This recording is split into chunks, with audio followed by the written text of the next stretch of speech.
Vai subir já comigo, tá ela aqui. Então vem cá, mas primeiro eu vou te apresentar, tá? Vou falando aqui de você. E também do IED Institute, é a primeira escola de Customer Experience do Brasil. Atuou por... Peraí, aguenta que eu tenho que respirar. Atuou mais de 18 anos em empresas nacionais e multinacionais nos mercados de agricultura, mineração, construção, petróleo e gás nas áreas de marketing, estratégia, serviço, cultura centrada no cliente, experiência do cliente. Ela também é dermatologista, professora de alemão, atleta olímpica, dentista e já vendeu Jequiti. Vamos agora receber ela, Cláudia Valho. Uma salva de palmas a Cláudia.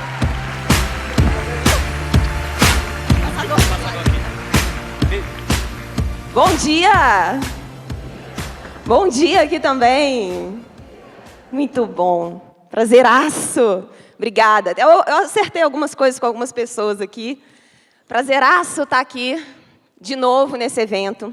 Ontem eu estava comentando com o Tomás que eu participei do MVP do CX Summit há X anos atrás, numa sala pequenininha em Belo Horizonte, num hotel, com uma sala escura, 50, 60 pessoas. Track, saudações. Muito bom, super competência em fazer e crescer ainda mais, agora é para o mundo, né? Bom, entre hoje e amanhã, vocês vão ver muitos cases aqui. E aí eu escolhi um tema, na verdade, eu conversei com algumas pessoas e vendo algumas situações que alguns dos meus clientes passam, e perguntei para profissionais de outras empresas, com relação a... Por que a cultura centrada no cliente, a gente fala dentro das empresas e ela não acontece de maneira estruturada? Se eu não vou arriscar, mas se eu perguntasse aqui, quem consegue me dizer, não, na minha empresa nós temos uma cultura centrada no cliente, do presidente a qualquer outro nível hierárquico? E aí eu comecei a conversar com essas pessoas e falar, mas... me digam situações que acontecem nas empresas de vocês e que incomodam muito. E elas me passaram algumas situações. E aí, eu fui fazer uma curadoria de orientações que algumas fontes famosas e bem respeitadas no mundo trazem como dicas para que se estabeleça uma cultura centrada no cliente. E aí eu encontrei coisas do tipo, propósito, que é preciso ter um propósito. Isso tudo que é verdade, é necessário, e quem não tiver, tem problema. O propósito, ele traz essa razão maior da empresa existir, que não o próprio produto, serviço, estrutura, funcionário e tudo mais. E vocês viram e ainda vão ver em 100% das palestras aqui, falando de propósito. Depois eles falam muito de voz de cliente, montar um programa de voz de cliente. E além disso, e talvez uma das coisas mais importantes, você ter uma inteligência de compartilhamento de voz de cliente dentro da empresa. Tem empresa gastando milhões e milhões para fazer pesquisas contínuas de percepção de cliente em relação à experiência, pesquisas vinculadas a projeto, e esse conteúdo de pesquisa não é disseminado dentro das empresas. Fica com determinadas áreas que montam planos de ações ou fica com determinado projeto. Esse conhecimento não é disseminado. Uma outra orientação que eles dão também, e aqui embaixo vocês podem ver todas as fontes que dizem isso, é com relação à experiência do funcionário.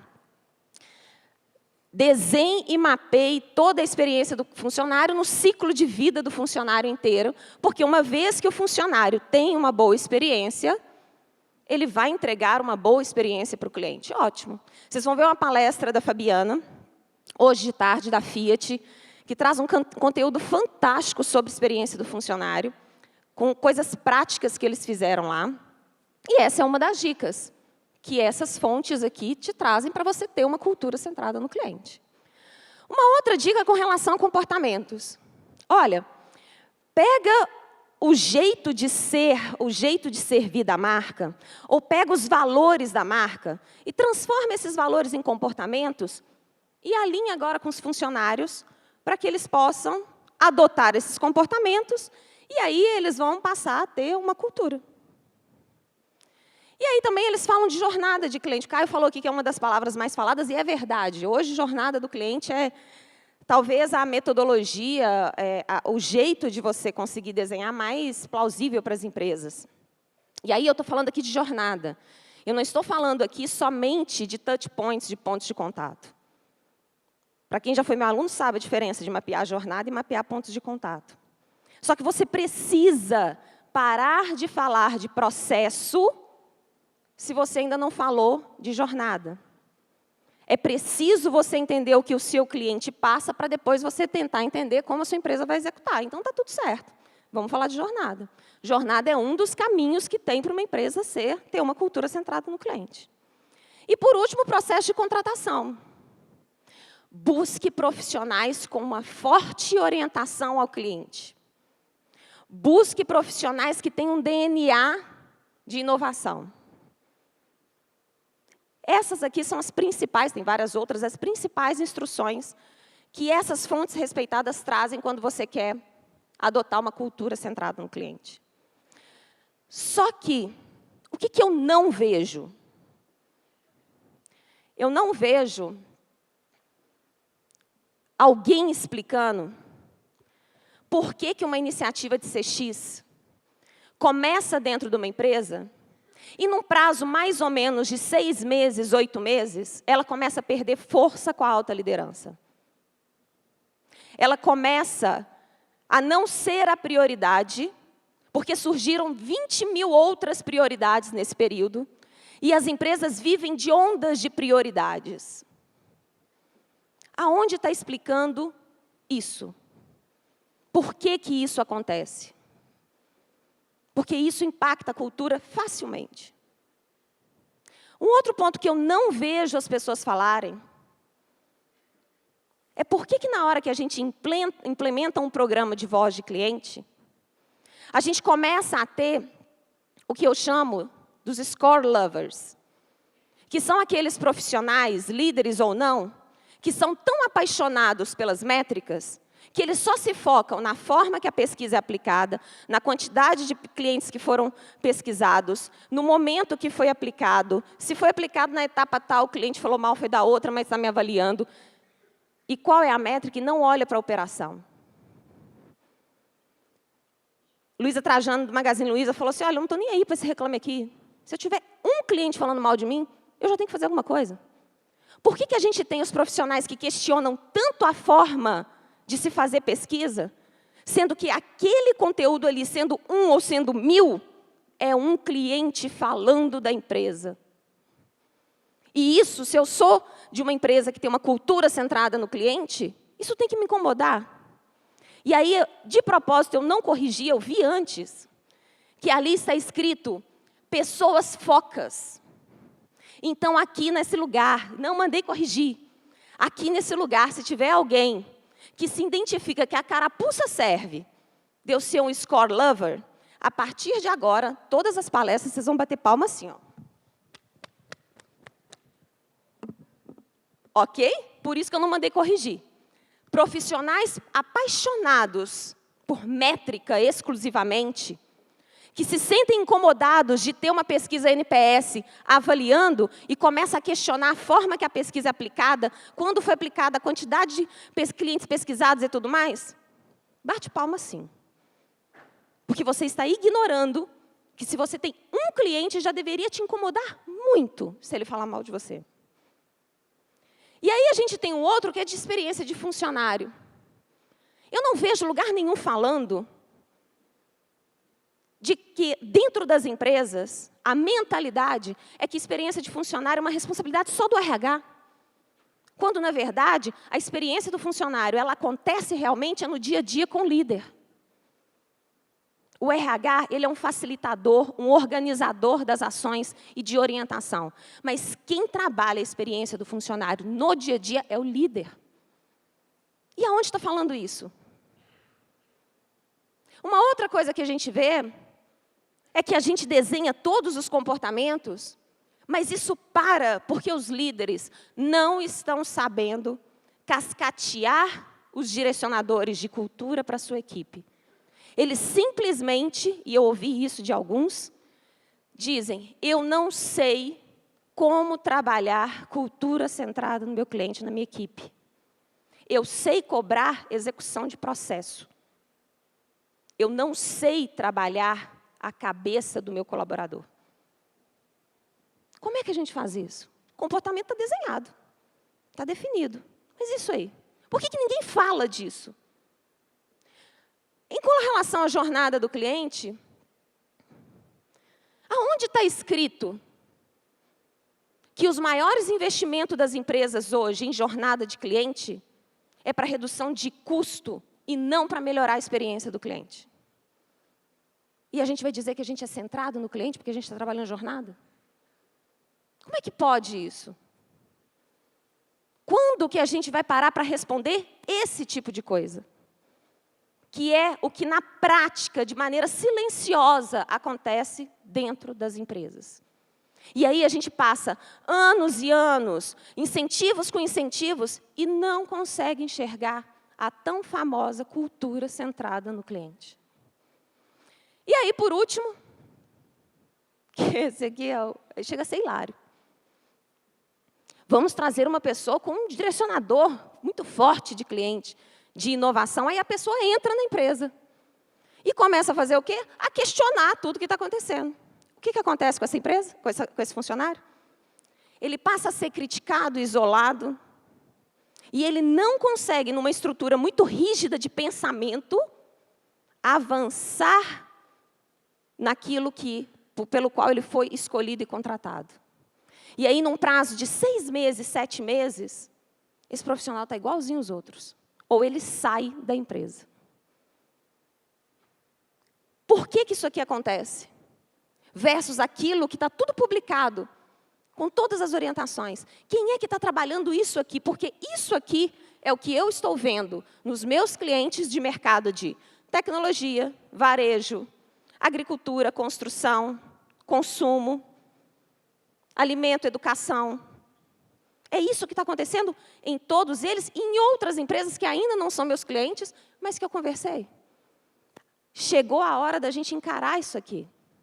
Um nível de evento desse aqui, que consegue trazer quase 2.000 pessoas para passarem 2 dias direto aqui, o maior evento de CX da América Latina, precisa começar a ter uma maturidade de discutir isso que está acontecendo dentro das empresas.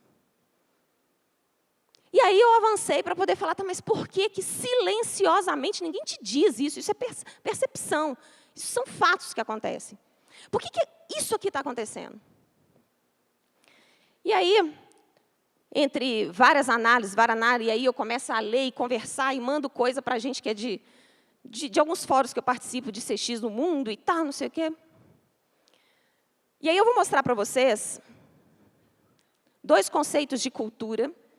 Um tradicional, que é uma cultura cognitiva. Então, tudo isso que a gente está trazendo, de valores, de propósito, dos atributos, isso se chama cultura cognitiva, que é aquilo que é muito percebido pela gente, porque a empresa joga isso para a gente, traz isso para a gente, e é importante que se tenha, não se pode ficar sem cultura cognitiva, porque ela traz um direcionamento para como a empresa quer aparecer no mercado.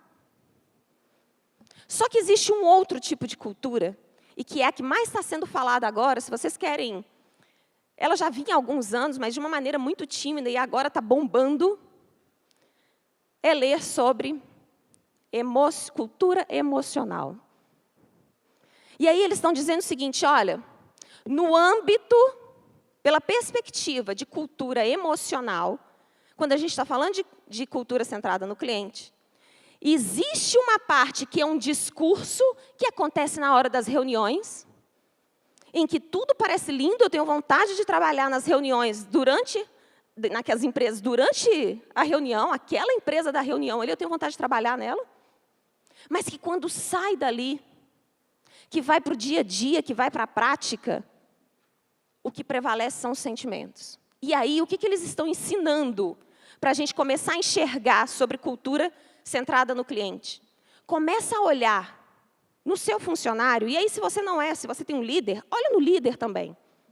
Todas as vezes que aparecer uma diretriz, uma instrução, de alguma coisa diferente que precisa ser feito para o cliente, repara, expressão facial, entonação de voz e linguagem corporal.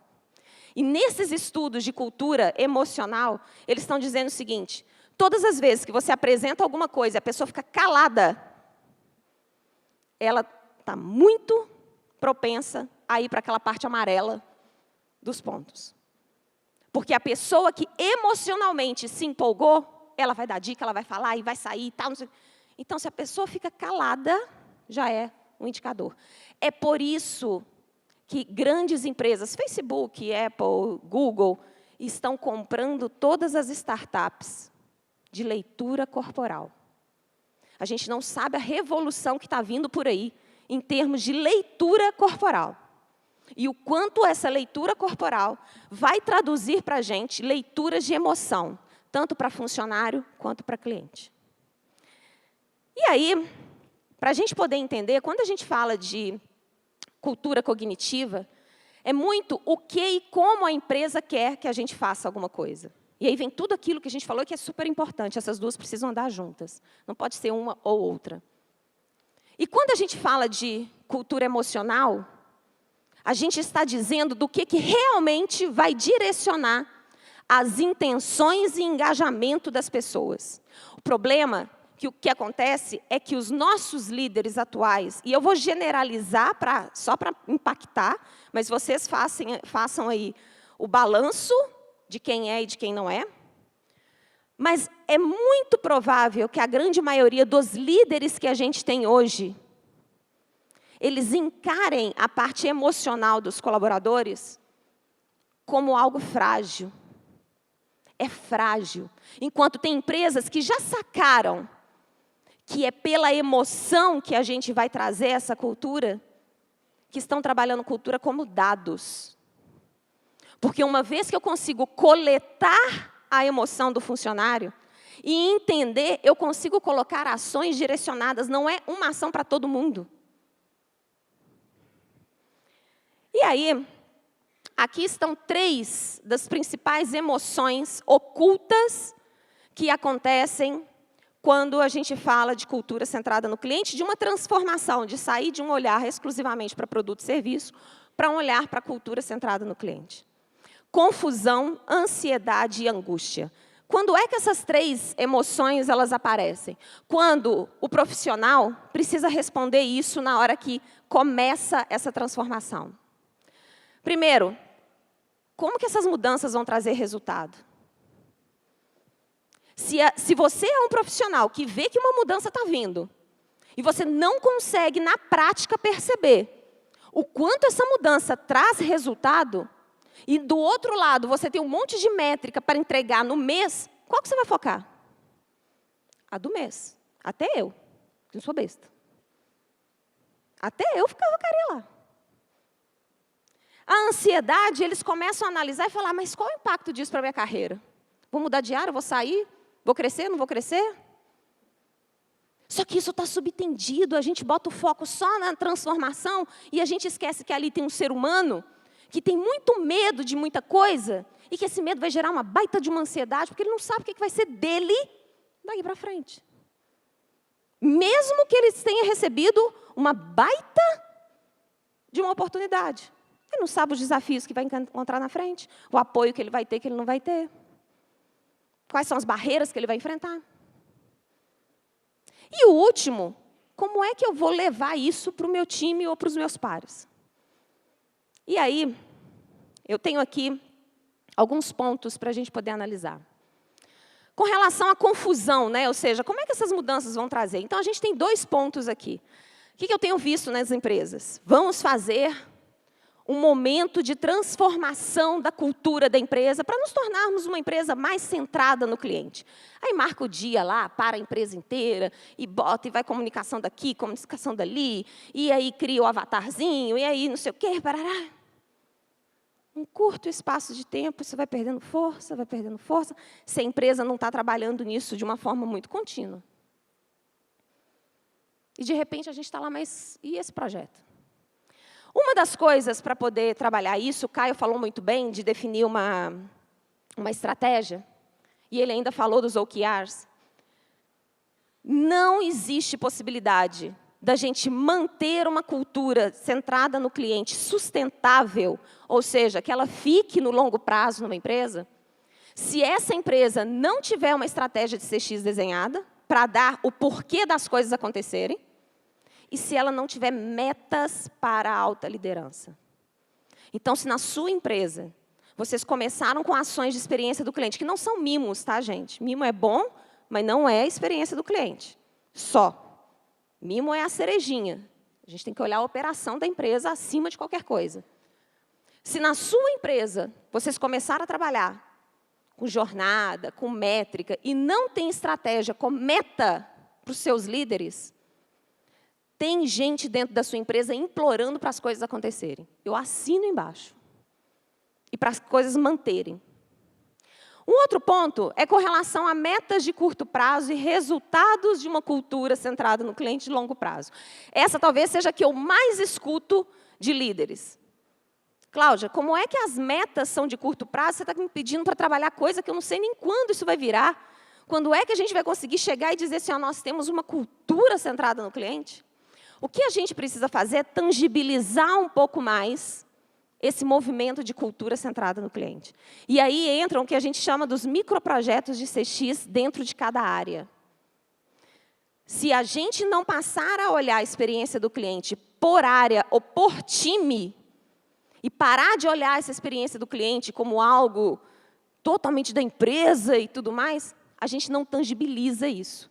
Na hora que você puxa experiência do cliente e coloca com a obrigatoriedade de tempos em tempos, cada área da empresa, independente se tem um cliente interno ou externo, desenvolver microprojetos para melhorar a experiência do cliente, você está tangibilizando no curto prazo algo que é de longo prazo. Porque cultura centrada no cliente é de muito longo prazo. E aí, na hora que a gente está falando de ansiedade, a gente tem que é o primeiro, institucionalização da cultura centrada no cliente. Reparem para vocês verem. E eu também, às vezes, faço muito isso. Todas as vezes que a gente fala de cultura centrada no cliente, é a empresa. A empresa precisa ter uma cultura centrada no cliente. Porque se a empresa manda essa empresa embora, então. Porque a gente tem a tendência de terceirizar uma responsabilidade que está na minha escolha todos os dias. Na hora que a gente individualizar a responsabilidade de cultura centrada no cliente, a chave vira.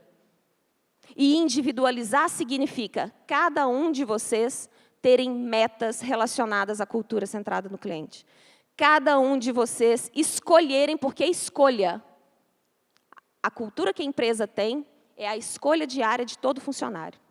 Enquanto cada pessoa não tiver metas voltadas para a cultura centrada no cliente e escolher ter um comportamento orientado ao cliente, não vai andar. Enquanto a gente continuar dizendo que cultura centrada no cliente é coisa de empresa, não, é coisa de funcionário, é coisa de colaborador. Ponto. Um outro ponto é cadência da comunicação interna e externa. O que eu chamo de cadência? Consistência que eu comunico as coisas. Todos os projetos, e aí eu assino embaixo, todos os projetos que eu já participei, de cultura ou experiência centrada no cliente, ou experiência do cliente, que foram de longo prazo, muita da força que eles perderam foi porque não teve comunicação contínua dos avanços. E outra coisa, e a gente tem uma empresa de combustível muito famosa aqui no Brasil, que teve vários problemas internos graves, e que funcionários começaram a sair, eu não posso falar, porque não sou autorizada a falar, onde a mensagem de alegria e de coisa engraçada que eles passavam fora, não era o que acontecia dentro. E aí eles começaram a ter um choque de comunicação e de realidade, porque fora as pessoas achavam que era X e dentro era Y. E eles começaram a perder muito funcionário, porque não tinha uma cadência, uma consistência de comunicação interna e externa. E aí, para isso aqui, a gente precisa começar a ter os comitês de líderes que falam de CX e os princípios de CX para poder dizer e comunicar o tempo inteiro como é que as coisas precisam acontecer em termos de comunicação mesmo. Porque quando a gente fala que ele tem ansiedade porque não sabe o que vai impactar na carreira, ele não tem sequer a oportunidade de expressar o medo, porque vai ser julgado. Outros 2 pontos que a gente tem em questão de angústia. Quem aqui já ouviu falar do conceito de mindset vertical? Mindset vertical é aquele colaborador que trabalha para o chefe. Ele não olha a próxima área, que tem a próxima área, que chega no cliente. Ele trabalha para o chefe. Ele tem uma mentalidade vertical que é muito baseada no que o chefe pede ou no que o processo demanda, em termos de meta. Então, é muito comum você ver um profissional que tem que fazer algo, mas o chefe pediu outro, ele muda. Isso é mentalidade vertical.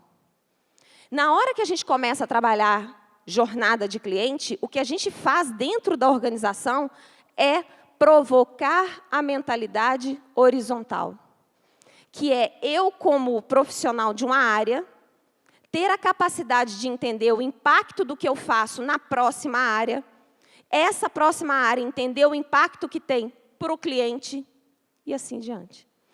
Quem é que estimula a mentalidade vertical? Os próprios líderes. A avaliação de performance das empresas precisa mudar, porque elas estimulam a mentalidade vertical.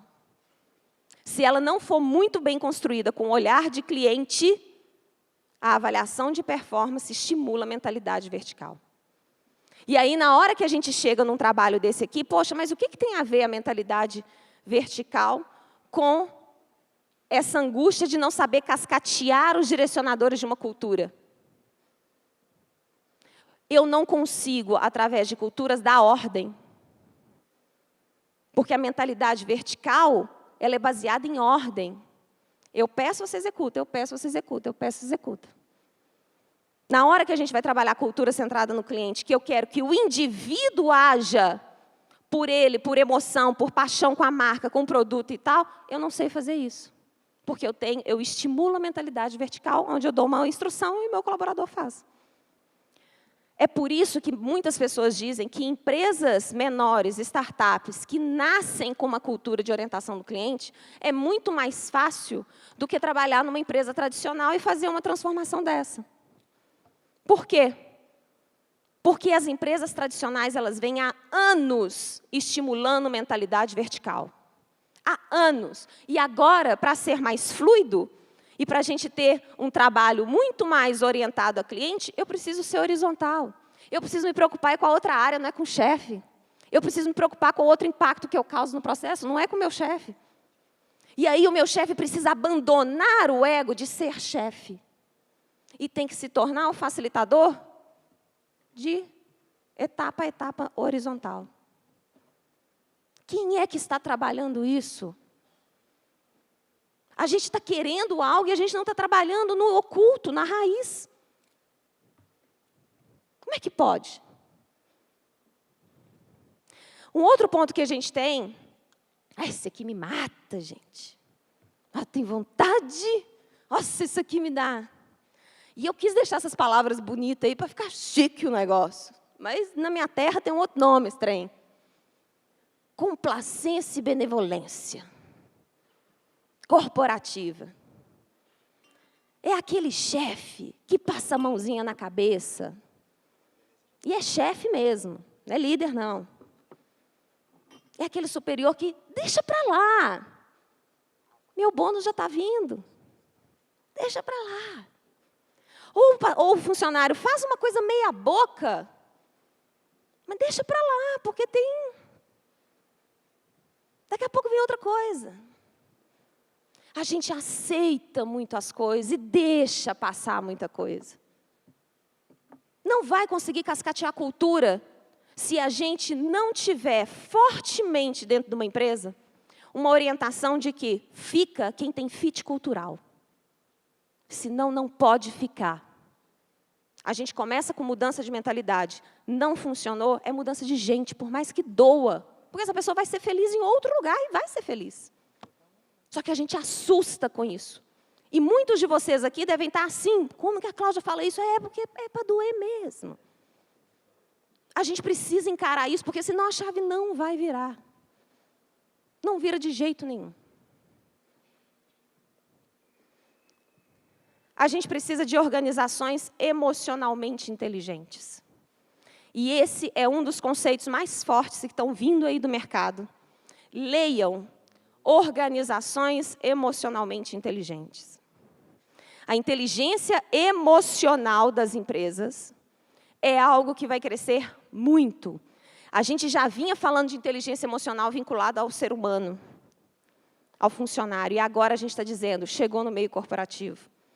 Organizações emocionalmente inteligentes para conseguir alavancar uma cultura centrada no cliente. E aqui estão algumas matérias que saíram nas últimas semanas. 2 delas saíram ontem. Uma delas, da Forbes, saiu ontem. Falando de emocional de cliente. O quanto você, faça uma reflexão agora. O quanto você, só você, sem influência, sem motivo, sem nada, você tem a capacidade de olhar alguém pelo aspecto emocional. Essa resposta é crucial para saber como que vai ser seu futuro profissional. Porque, como foi bem dito aqui nas outras palestras, se a gente só for pela parte técnica, a gente vai perder. E a gente vai perder feio. Então, começa a se avaliar como profissional, o quanto você tem uma leitura emocional das coisas, e por ter essa inteligência de leitura emocional, você consegue tirar vantagem disso positivamente. Tanto para fazer acontecer, quanto para conseguir manter o que você já tem e que está bom. Para deixar um resumo aqui para vocês, aqui estão todas as 3 emoções que mais impactam a adoção de uma cultura centrada no cliente. Quais são as perguntas que essas emoções geram? Quais são os motivadores dessas emoções? E o que as empresas precisam fazer para ajudar aos colaboradores a mudarem, a minimizar esse tipo de pensamento? Valeu, pessoal. Muito obrigada. Obrigada. Valeu, Cláudia. Obrigado.